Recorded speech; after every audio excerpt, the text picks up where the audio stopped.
Assalamualaikum warahmatullahi wabarakatuh. Salam sejahtera bagi kita semua. Saya Mirza Ratriadi. Kali ini dalam tutorial bahasa pemrograman C++. Pada kesempatan kali ini kita akan membahas mengenai output dan comment atau komentar. Di sini kita akan membahas mengenai penggunaan keyword shout, kemudian kita akan membuat komentar dalam program, dan saya juga rencananya nanti akan membahas mengenai escape sequence. Oke, kita langsung praktek. Kita jalankan code blocks seperti ini. Code blocks sudah terbuka. Kemudian kita seperti biasa buat sebuah project. Klik file, kemudian project, pilih console application, klik go. Bahasanya C++. Kemudian judul projectnya apa ya? Output dan comment. Terus project file name saya tidak menggunakan spasi. Oke. Kemudian klik next, lalu finish. Nah, di sebelah kiri di sini ada source, klik saja source di sini, kemudian ada main cpp, kemudian double klik. Seperti biasa kita disuguhkan dengan template dasar dari code blocks. Oke, kita membahas tentang keyword shout. Shout ini seperti yang saya pernah bahas di video sebelumnya. Ini adalah sebuah perintah untuk mencetak tampilan ke layar. Yang namanya perintah shout selalu diikuti dengan double tanda lebih kecil. Tanda lebih kecil double, kemudian diikuti dengan kalimat yang mau ditampilkan ke layar. Ini adalah di sini saya menampilkan kalimat hello world, dan kalimat hello world ini hanyalah berupa kalimat saja, tanpa cuma teks biasa yang selalu diapit dengan tanda petik ganda seperti ini di awal dan akhirnya. Jadi ini yang akan dicetak layar. Kalau kita compile, tekan F9, kita build, kemudian kita build and run, atau kita cukup dengan menekan F9, maka akan tampil di layar hello world. Kemudian ada baris kosong di bawahnya. Baris kosong ini yang di sini nih, ini adalah hasil dari proses end line, proses kata kunci end line. Artinya dia akan menampilkan baris baru. Kata kunci end line ini harus selalu diawali dengan tanda lebih kecil ganda, sama seperti ketika mau menampilkan kalimat hello world ini. Namun kalau seandainya end line ini kita hapus, sama tanda lebih kecilnya, kemudian kita build, jalan programnya, tapi di bawahnya ini nggak ada yang namanya baris kosong, nggak ada baris baru, karena end line itu artinya artinya untuk membuat baris baru di bawahnya. Nah, kita bisa tambahkan lagi di sini kalimat selanjutnya, misalnya apa kabar. Jangan lupa tanda petik ganda, kemudian kita run.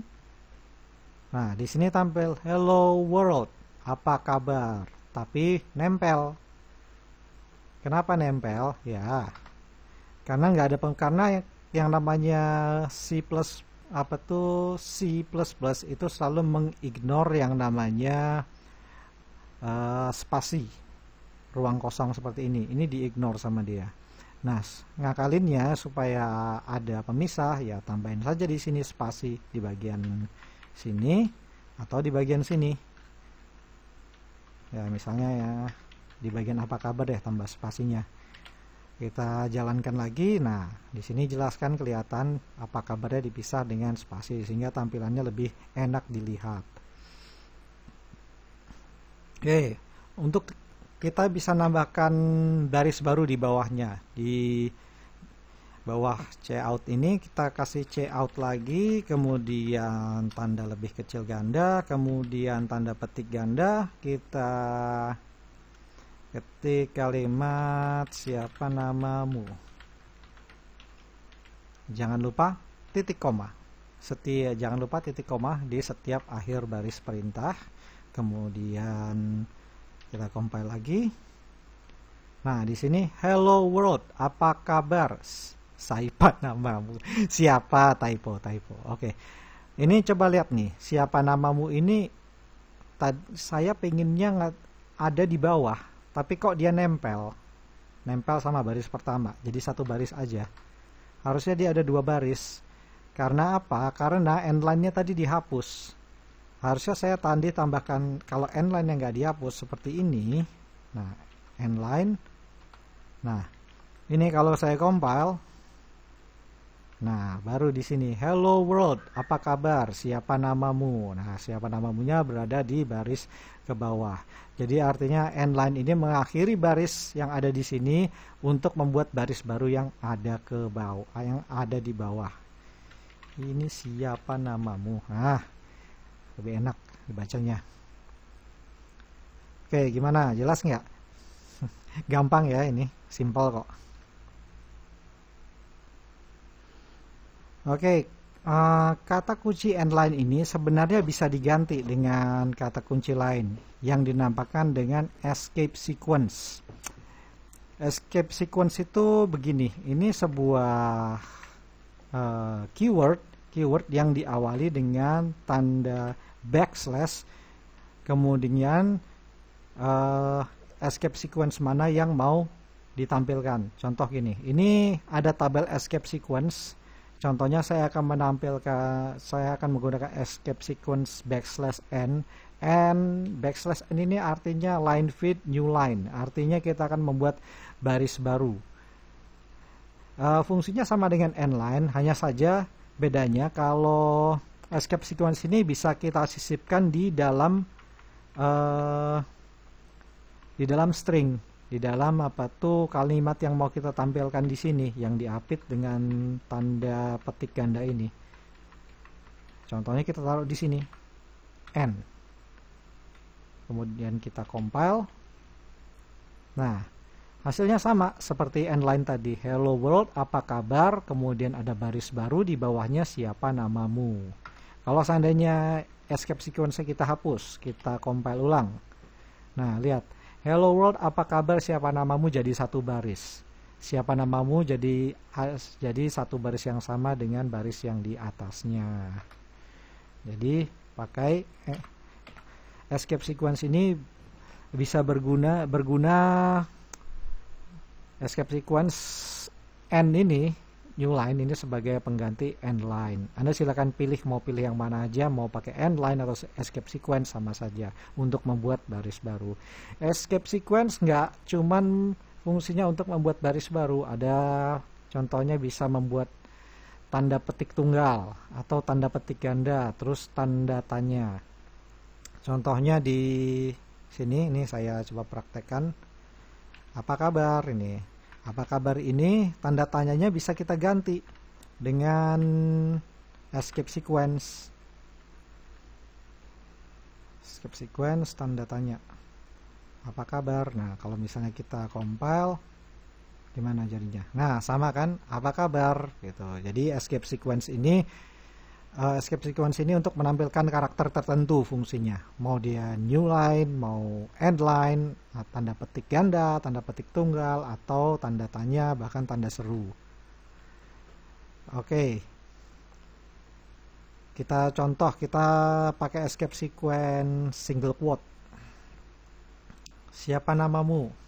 Kita di baris bawah. Nah, di ini kita pakai end line, new line. Nah, shout, nama saya Edwin Ma'ruf. Kalau kita compile, nama saya Edwin Ma'ruf. Ya, ini normal, tampilannya normal. Tapi kita juga bisa menggunakan escape sequence untuk untuk menampilkan tanda petik ganda ini.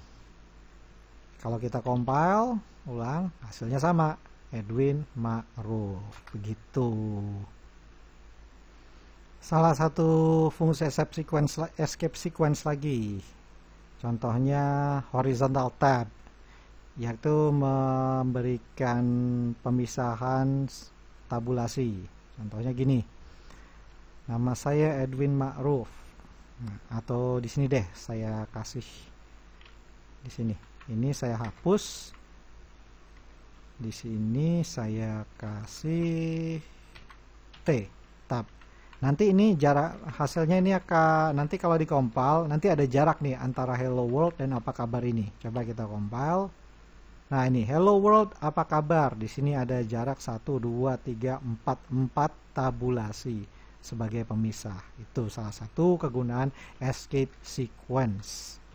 Untuk memanipulasi tampilan teks atau string di layar monitor begitu.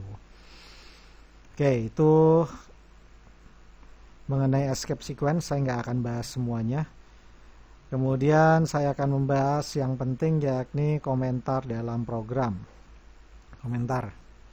Jadi komentar itu gini, kita bisa membuat komentar dalam program. Fungsinya untuk memberi keterangan dalam kode program kita mengenai misalnya di baris ini, di baris integer main ini buat apa. Biasanya kalau program kalian sudah sangat besar nantinya di Bootus itu kalian akan sangat perlu yang namanya komentar untuk menerangkan bahwa script di baris ini untuk apa fungsinya gitu. Contoh misalnya untuk membuat komentar, ada komentar yang sifatnya satu baris dan beberapa baris. Misalnya satu baris. Satu baris itu kita cukup menggunakan slash 2 kali. Misalnya ini komentar satu baris. Nah, satu baris. Nggak perlu dikasih titik koma belakangnya karena yang namanya komentar dengan double slash ini akan di-ignore oleh compiler. Jadi kalau seandainya kalau programnya saya compile ya nggak akan pengaruh apa-apa karena itu cuma komentar saja. Ini salah satu fitur untuk membantu programmer supaya lebih paham akan program yang dia buat. Itu komentar satu baris. Kita bisa bikin komentar yang barisnya lebih dari satu. Caranya kita pakai bintang kemudian slash bintang apa ya? Lupa saya. Bintang slash. Oke, kita contoh di sini bintang slash bintang slash bintang komentar ini lebih dari satu baris, kemudian ditutup dengan bintang slash. Nah, ini komentar ini seperti ini yang lebih dari satu baris ini tetap akan di-ignore oleh compiler. Jadi tidak akan mengubah isi dari programnya itu sendiri. Nah, ini yang namanya komentar lebih dari satu baris, diawali dengan slash dan bintang, diakhiri dengan bintang dan slash. Gimana? Gampang ya? Jadi kalau kalian bikin program nanti yang sudah sangat besar, mungkin ada banyak function di dalamnya. Jadi tiap-tiap function mungkin ada function tertentu yang dikasih komentar supaya tahu ini function ini buat apa fungsinya gitu. Oke, di kesempatan kali ini kita sudah membahas mengenai output dan comments, yaitu penggunaan keyword chout. Kemudian kita bahas tentang penggunaan komentar dalam program, yakni komentar satu baris dan komentar yang lebih dari satu baris. Oke, dari saya kali ini cukup sekian. Mohon maaf bila ada kekurangan. Semoga penjelasan saya dapat berguna bagi Anda. Oh ya, jangan lupa subscribe. Sampai jumpa di lain kesempatan dan wassalamualaikum.